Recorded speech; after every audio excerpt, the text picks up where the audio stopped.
সকলোকে স্বাগতম জনাইছো চেনেলটোলৈ। প্ৰথমবাৰৰ বাবে আজিৰ পৰা আমি লৈ আহিম প্ৰাইভেট জবৰ কিছু খবৰ। আৰু আপোনালোকে যদি জব এডভাৰটাইজমেণ্ট দিব বিচাৰিছে তেতিয়াহ'লে এই ইমেইল আইডিটোত আপোনালোকে দিব পাৰে। ইয়াত ইমেইল আইডিটো দি আছো।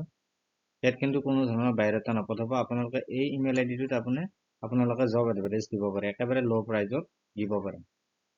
এতিয়া আমি আহিছো প্ৰথম ভেকেঞ্চিটোলৈ। প্ৰথম যিটো ভেকেঞ্চি আছে আমাৰ উজ্জীৱন স্মল ফাইনেন্স বেংকৰ পৰা।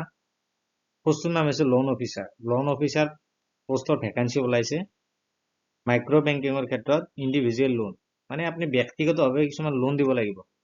পোষ্ট এট মালিগাঁও যিটো আমাৰ ব্ৰাঞ্চ আছে, মালিগাঁও ফ্লাইঅভাৰৰ ওচৰত যিটো ব্ৰাঞ্চ আছে, তাৰ পৰা ওলাইছে ইণ্ডিভিজুৱেল লোনৰ ক্ষেত্ৰত ভেকেঞ্চি ওলাইছে। ইয়াৰ এক্সপিৰিয়েঞ্চ লাগিব আপোনাৰ 1 year ইন চেলছত আপোনাৰ এবছৰ অভিজ্ঞতা লাগিব।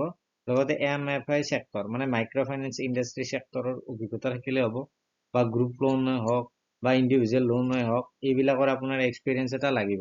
মিনিমাম 1 year এক্সপিৰিয়েঞ্চ এটা লাগিব। Qualification minimum graduation. আপুনি যদিহে আপুনি গ্ৰেজুৱেট হয় তেতিয়াহ'লে এই পদটোৰ বাবে উপযোগী। লগতে 1 বছৰ আপোনাৰ এক্সপিৰিয়েঞ্চ লাগিব। মণ্ডেটৰী 2 wheeler ৰিকুৱাৰ্ড, মানে আপোনাৰ বাধ্যতামূলক। দুচকীয়া বাহন থকাটো আপোনাৰ বাধ্যতামূলক। যদি আপোনাৰ দুচকীয়া বাহন আছে তেতিয়াহ'লে আপুনি এই পদটোৰ বাবে আবেদন কৰিব পাৰিব। ইয়াত ৰেছপন্সিবিলিটিৰ কথা দিয়া আছে, আপোনাৰ কি দায়িত্ব হ'ব, কি আপোনাৰ কাম হ'ব। Responsible for pre and post loan activities related to individual loans. Loan দিয়াৰ আগত আৰু লোন দিয়াৰ পিছত যিখিনি এক্টিভিটি, যিখিনি কাম আছে ব্যক্তিগত লোনৰ ক্ষেত্ৰত, সেইখিনি আপুনি কৰিব লাগিব।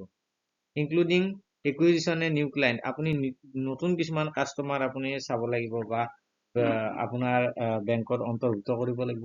লগতে maintain of renewal client, financial analysis, presenting loan application to the sanctioning committee, portfolio' administration and prioritizing repayments to maintain portfolio quality, sourcing customer from open market is required. আপুনি নতুন নতুন কিছুমান একাউণ্ট চ'ৰ্চ কৰিব লাগিব। লগতে আপুনি portfolio' check কৰিব লাগিব, কেনেকৈ লোন দিব পাৰে নে নাই, এইবিলাক আপোনাক ট্ৰেইনিং দিয়া হ'ব। চেলাৰীৰ ক্ষেত্ৰত আহিছে এইবাৰ। As per industry standard plus other facility as per bank policy. বেংকৰ যিটো পলিচি, আপোনাৰ ধৰক এক্সপিৰিয়েঞ্চৰ ওপৰত সেইটো ডিপেণ্ডেণ্ট হ'ব, আপোনাৰ কিমান বছৰ এক্সপিৰিয়েঞ্চ আছে। আৰু বেংকৰ পলিচি যেতিয়া আপোনাৰ ইণ্টাৰভিউ হ'ব তাত আপোনালোকৰ চেলাৰীটোৰ কথা কোৱা হ'ব। জব লোকেশ্যন ব্ৰাঞ্চ মালিগাঁও আছে। মালিগাঁও ফ্লাইঅভাৰ পাৰ হয় যিটো ব্ৰাঞ্চ আছে ফ্লাইঅভাৰৰ ওচৰতে, তাতে আপোনাৰ ব্ৰাঞ্চটো আছে। এপ্লাই বাই শ্বেয়াৰ CV টো এই ইমেইল আইডিটোত আপুনি কি কৰিব পাৰে, আপোনাৰ CVখন পঠাই দিব পাৰে। আৰু আপুনি যদি শ্বৰ্ট লিষ্টেড হয় তেতিয়াহ'লে আপোনাক আপোনাৰ বায়'ডাটাত চাই ফোন নম্বৰ বা আপোনাৰ ইমেইল আইডিত আপোনাক ইমেইল দিব। আৰু লাষ্ট ডেটটো হৈছে 27 মাৰ্চ, 27 মাৰ্চ লাষ্ট ডেট ইয়াৰ। নেক্সট ভেকেঞ্চিটো আহিছে আপোনাৰ বন্ধন বেংকৰ পৰা। বন্ধন বেংকৰ পৰা ভেকেঞ্চি আহিছে। এইটো পোষ্টটোৰ নাম হৈছে চেলছ অফিচাৰ। চেলছ অফিচাৰ পদৰ পৰা ভেকেঞ্চি আহিছে। পাৰ্চনেল আৰু বিজনেছ লোনৰ ক্ষেত্ৰত আহিছে। আৰু ইয়াৰ লোকেশ্যনটো হৈছে তেজপুৰ আৰু নগাঁও। যিসকল আমাৰ ভিউৱাৰ্ছ তেজপুৰ বা নগাঁও ডিষ্ট্ৰিক্টৰ পৰা চাই আছে, তেখেতসকলৰ বাবে সুবিধা হ'ব। তেজপুৰ আৰু নগাঁৱৰ পৰা এই ভেকেঞ্চিটো ওলাইছে। ভেকেঞ্চি পোষ্ট আছে মাত্ৰ 2টা। আৰু আপোনালোকে এপ্লিকেশ্যন এই ইমেইল আইডিটোত আপোনালোকে শ্বেয়াৰ কৰিব পাৰে, kishore.goswami@bandhanbank.com। আৰু ইয়াৰ লাষ্ট ডেট হৈছে 26 মাৰ্চ, আৰু 26 মাৰ্চটো হৈছে ইয়াৰে লাষ্ট ডেট। গতিকে সোনকাল কৰিব। নেক্সট ভেকেঞ্চিটো আহিছে অন্নপূৰ্ণা গ্ৰুপৰ পৰা। ISR অন্নপূৰ্ণা কাউ ঘি, আপোনাৰ যিটো ঘি কোম্পানী আছে অন্নপূৰ্ণা ব্ৰেণ্ডৰ, তাৰ পৰা ওলাইছে। টোটেল পোষ্ট আছে আপোনাৰ 7টা।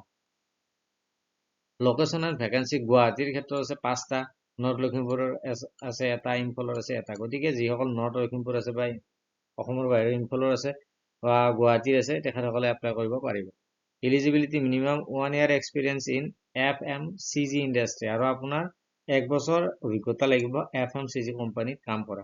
লগতে আপুনি যদি HSO পাছ কৰিছে বা গ্ৰেজুৱেশ্যনো পাছ কৰিছে তেতিয়াহ'লে আপুনি এই পোষ্টটোৰ বাবে eligible.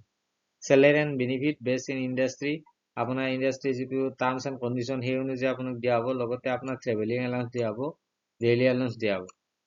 Application mail two career@annapurna.group.in। এই যিটো ইমেইল আইডি আছে এই ইমেইল আইডিটোত আপোনালোকে ইমেইল কৰিব পাৰে। আজিলৈ ইমানেই আছিল। ভিডিঅ'টো যদি ভাল পালে লাইক শ্বেয়াৰ কমেণ্ট কৰিব। আৰু আপোনালোকে কেনেধৰণৰ পোষ্ট বিচাৰে, কি ইণ্ডাষ্ট্ৰিৰ পোষ্ট বিচাৰে, লগতে কোন ডিষ্ট্ৰিক্টৰ পৰা বিচাৰে, সেইটো আপোনালোকে কমেণ্ট কৰি জনাব। আমি নেক্সট ভিডিঅ'ত আপোনালোকে যি ডিষ্ট্ৰিক্টৰ পৰা কমেণ্ট কৰে সেই ডিষ্ট্ৰিক্টৰ আমি পোষ্ট আনিবলৈ চেষ্টা কৰিম বা পোষ্ট লৈ আহিম। আপোনালোকে কমেণ্ট কৰি জনাব আৰু কি পোষ্ট লাগে এইটো কমেণ্ট কৰি জনাব।